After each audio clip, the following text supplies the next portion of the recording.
So I was recently asked about Teams rooms on Windows and how they do multi-camera, because Microsoft actually do support in Teams, rooms on Windows, multi-camera, multi-view. So I've added a call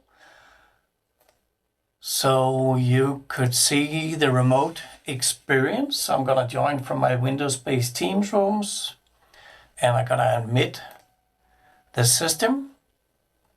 And there you go. So right now I have a front camera and I have a presenter tracking camera down there. And that looks quite nice. So in case I move around, then the presenter tracker camera will follow me around depending on where I go, which is quite nice. So imagine you are in a presentation, or if you do remote learning, that would be a great thing to have. But let me show you how to enable it. So first of all, I'm going to enable my small camera down here.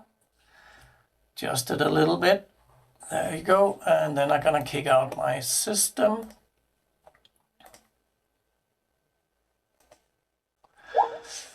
There you go.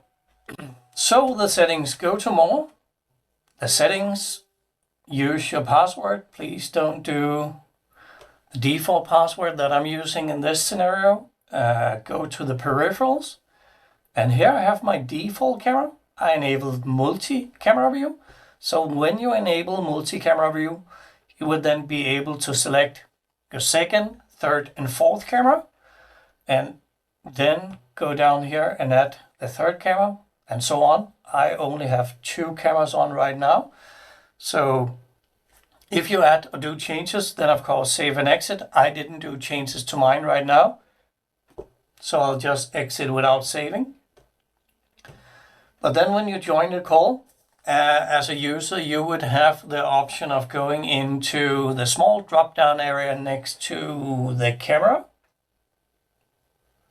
That one. And there you see a multi-camera view. If you disable that, then you would be able to switch between the cameras. So right now I've connected the E70, E60, and as you know, you can then add the framing modes right here. Microsoft do support IntelliFrame, group framing, and active speaker. If we choose the E60, then there's only group framing present, because Microsoft don't have presenter tracking as one of their framing modes from the Teams application directly. But let's say that someone did go and do changes to it, and now you want to go back to presenter tracking. Can't do that directly here, but you could do it from our room controls. And here you can switch between the cameras that you have connected. E60, E70, I'll choose the E60. I can even do default or manual PD set. But if you go to the tracking mode here, you can actually switch between group framing and presenter tracking. So this is the little workaround to get back to presenter tracking on the E60. So I hope you enjoyed it, or at least learned a little bit. So thanks a lot for watching. See you out there. Bye.